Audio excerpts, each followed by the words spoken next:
Hello friends, this is Shadab. Welcome to my channel avenger Ranchi. स्वागत है आपका फिर से एक मेरे न्यू वीडियो में। तो फिलहाल मैं आज आपको लेके जाने वाला हूँ पटना जू यानी कि संजय गांधी बायोलॉजिकल पार्क। अगर आप पटना आते हैं तो पटना जू ज़रूर घूमने जाएं क्योंकि ये बहुत ही अच्छी जगह है। यहाँ पे आपको देखने के लायक बहुत सारे जानवर देखने को मिलेंगे और सीखने के लिए भी बहुत कुछ मिलेगा। तो यहाँ पे ख़ास तौर से स्टूडेंट को भी जाना चाहिए जिनसे उनकी नॉलेज में वृद्धि होगी। यहाँ की कुछ अहम बातें चलिए जान लेते हैं। सबसे पहली बात यह है कि अगर कुछ आप प्लास्टिक के सामान अपने साथ कैरी कर रहे हो यहाँ पे, तो आप बिल्कुल ये गलती ना करें क्योंकि यहाँ पे आपको जमा करना पड़ सकता है काउंटर पे। अगर प्लास्टिक के बोतल, आप पानी वाले बोतल वगैरह जो लेके आते हैं तो वो आप पार्क के अंदर नहीं ले आ सकते, वहाँ बाहर आपसे जमा करवा लिया जाता है। और साथ में हम बात करते हैं टिकट प्राइस की, तो एडल्ट के लिए 30 रुपये पर पर्सन के हिसाब से लगता है और बच्चों लोगों के लिए 10 रुपये पर हेड के हिसाब से लगता है यहाँ पे। और यहाँ पे अब यहाँ से हम लोग एंट्री कर चुके हैं और यहाँ देखिए दोनों साइड से फ्लावर एक से एक देखने को मिल रहे हैं। बहुत ही खूबसूरत यहाँ का भी नज़ारा है। प्लांटिंग इन्होंने बहुत अच्छे तरीके से किया है, यानी कि आप एंट्रेंस में जैसे ही इंटर करते हो तो आपको इस तरह का खूबसूरत सा नज़ारा देखने को मिलता है। अभी दोपहर के बज रहे हैं तकरीबन 3 और हम लोग कोशिश कर रहे हैं कि जितना ज़्यादा से ज़्यादा हम लोग इस एरिया को कैप्चर कर सकें, क्योंकि कार पे अगर हम लोग जाते हैं, जैसे कि आप देख रहे हैं इलेक्ट्रिक कार लगी हुई है, अगर उससे हम जाएंगे तो बहुत अच्छी तरीके से हम कैप्चर नहीं कर सकते केज बाय केज। तो इसलिए हम लोग कोशिश कर रहे हैं पैदल चलने का, ताकि हम पूरी अच्छी तरीके से इसे कैप्चर कर सकें। तो यहाँ पे सामने आप देख पा रहे होंगे कि ये फैसिलिटी भी अवेलेबल है। जो लोग चलने में असमर्थ हैं उनके लिए इलेक्ट्रिक कार मौजूद है। और इसके जो चार्जेस होते हैं वो पर हेड के हिसाब से 55 रुपये इन्होंने बताया हमें। अगर आप पूरी गाड़ी को बुक करते हैं तो 600 रुपये लगते हैं। और यहाँ पे अभी सामने हमारे केज है चिंपैंजी का, और यहाँ पे देखने को मिलता है। चलिए आगे चल के देखते हैं कि चिंपैंजी है कहाँ पे। आज के दिन काफ़ी भीड़ भाड़ है यहाँ पे, और मैं देख रहा हूँ कि काफ़ी स्कूल के बच्चे भी आए हुए हैं यहाँ पे। अब हम लोग आ गए हैं नज़दीक चिंपैंजी जू मतलब केस की तरफ, और यहाँ पे कुछ इन्फॉर्मेशन है रिगार्डिंग टू चिंपैंजीज़। यहाँ पे हाँ, ये सामने दिख रहा है, ये देखिए गाइस, यहाँ पे एक जोड़ा है चिंपैंजी का और इनकी एक्टिविटी देखने लायक होती है।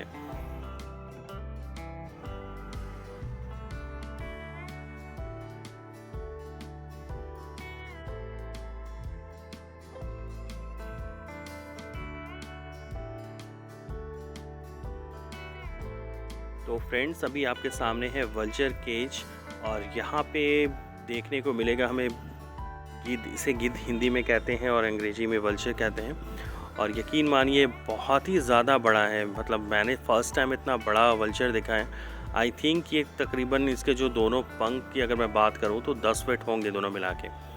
तो बहुत ही बड़ा था ये, मेरा एक्सपीरियंस के हिसाब से अभी मैंने फ़र्स्ट टाइम इतना बड़ा गिद्ध देखा है अपने नज़रों से। और एक चीज़ मैं और बता दूं आपको कि जैसे कि इंडिया में ये बहुत ज़्यादा पाए जाते थे, बट किसी कारणवश ये विलुप्त होने के कगार पे पहुंच चुके हैं।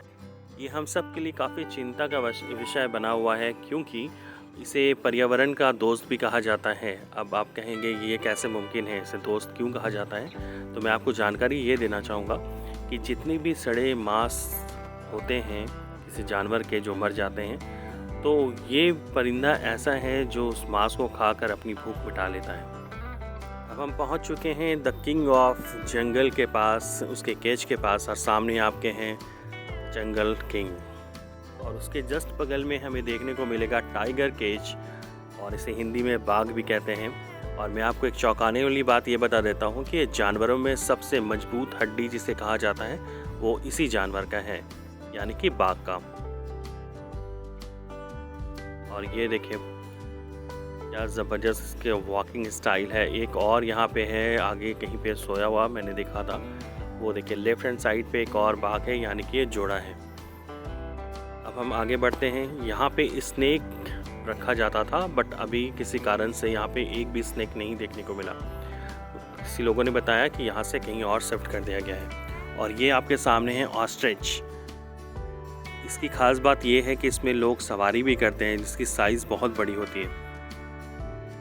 और ये है यहाँ का भालू, जो बहुत ही एक्टिव लग रहा है मुझे। यहाँ पर भी कुछ जोड़े रखे गए हैं भालू के। ये देखिए ऑस्ट्रिच। अब आपके सामने जो पक्षी है उसका नाम है ईमू, और ये कदकाठी में बिल्कुल ऑस्ट्रिच की तरह ही दिखता है। और यहाँ पे देखिए एक खूबसूरत सा बर्ड, बहुत ही खूबसूरत है। ऐसा लग रहा है मानो किसी ने इसे बहुत ही कॉम्बिनेशन के हिसाब से रंगा हो। बहुत खूबसूरत दिख रहा है ये प्रैक्टिकली सामने से आप देखो। यहाँ पे एक और पक्षी चलिए मैं आपको दिखाता हूँ, और इसकी जो कलर कॉम्बिनेशन है वो वाइट एंड ब्लैक की है, और प्लस इसकी जो कलगी है वो बिल्कुल डार्क रेड है, ब्लड रेड जिसे कहते हैं। या आप इसे प्रैक्टिकल जब सामने से देखोगे लाइव एकदम, तब आप इसकी तारीफ़ किए बिना बिल्कुल नहीं रह सकते। बहुत ही खूबसूरत देखने में है ये। मैं कोशिश कर रहा हूँ थोड़ा नज़दीक ले जाके दिखाने का। ये देखिए केज, क्योंकि बहुत ही बारीक बारीक होल है इसमें, इसलिए पूरी तरीके से कैप्चर नहीं हो पा रहा है, इसके लिए माफ़ी चाहूँगा। बट यहाँ पे देखिए इसकी खूबसूरती, कुदरत की बनाई हुई चीज़ की तारीफ़ करना, बिल्कुल चौंक जाएंगे आप, इतनी खूबसूरत नक्काशी होती है। यहाँ पे देखिए पिकॉक, यहाँ पर भी बहुत सारे जोड़े रखे गए हैं पिकॉक की। चलिए आगे चलते हैं इसके बाहर और देखते हैं आगे हमें देखने को और क्या क्या चीज़ मिलते हैं।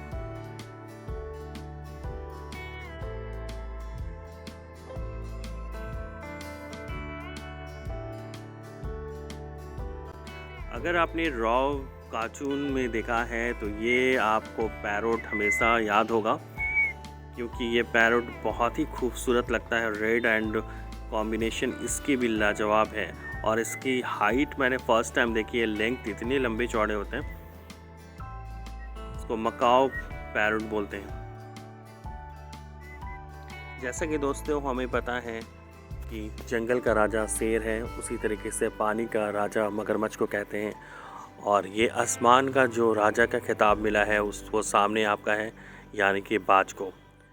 इसकी रफ़्तार जो होती है वो 350 किलोमीटर प्रति घंटे के रफ़्तार से ये उड़ता है, और ये आसमान में उड़ते उड़ते ही शिकार कर सकता है।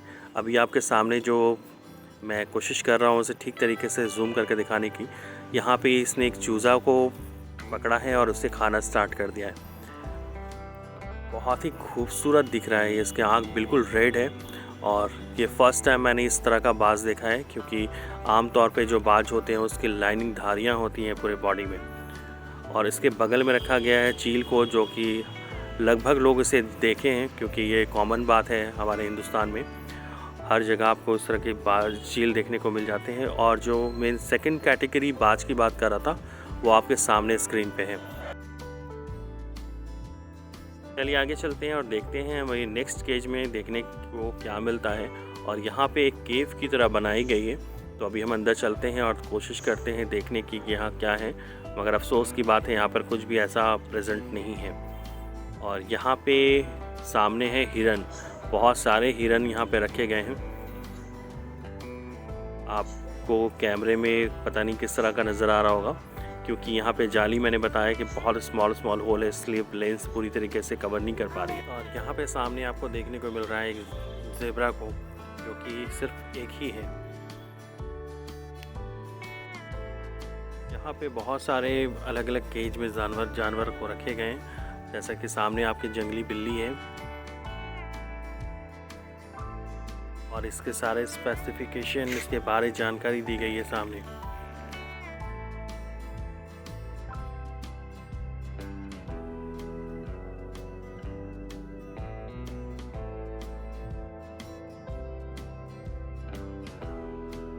और नेक्स्ट केज में हमें देखने को मिलता है हिप्पोपोटामस। इसे दरियाई घोड़ा भी कहा जाता है, क्योंकि ये पानी में इसकी रफ्तार काफ़ी ज़्यादा होती है। और ये एक बहुत ही इंटरेस्टिंग बात यह है कि ये ज़्यादातर जो अपना टाइम है वो पानी के अंदर ही बिताती है, क्योंकि इसकी स्किन जो होती है वो बहुत ही पतली होती है। इस कारण से धूप से इसको एलर्जी है, तो ये सिर्फ खाने के लिए ही ज़मीन पे आया करती है, उसके बाद फिर से ये पानी के अंदर चली जाती है। यहाँ पे आपको बहुत सारे फूड कोर्ट देखने को मिल जाएंगे, जहाँ पे आप आराम से लंच कर सकते हो। और यहाँ पे आपको देखने को मिलेगा बारहसिंगे का झुंड। यहाँ पर बहुत सारे बारहसिंगा मौजूद हैं।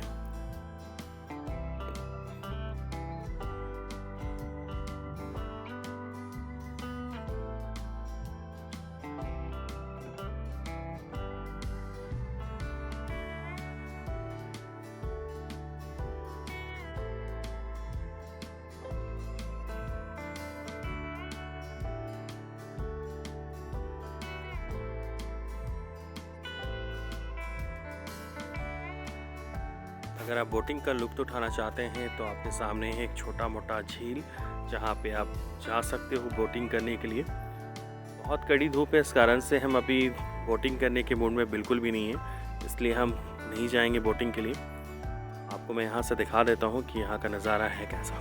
और सबसे लंबे जानवर की बात करें तो आपके सामने है जिराफ, जो कि हाइट में बहुत ही लंबा होता है। और इसे कमज़ोर समझने की गलती बिल्कुल भी ना करें, क्योंकि इसके जो टांग होती है उसमें बहुत ही ताकत होती है। इसके टांग से अगर एक ज़ोर का किक लग जाए तो किसी की भी जान जा सकती है। जिराफ देखने के बाद हम लोग आगे बढ़ते हैं और देखते हैं नेक्स्ट केज में हमें देखने को क्या मिलता है। और सामने आपके हैं यहाँ का बहुत ही फेमस जानवर यानी कि राइनो, और इसे हिंदी में गेंडा भी कहते हैं। ये जानवर की ये खूबी है कि ये बहुत ही चिड़चिड़ा स्वभाव का होता है।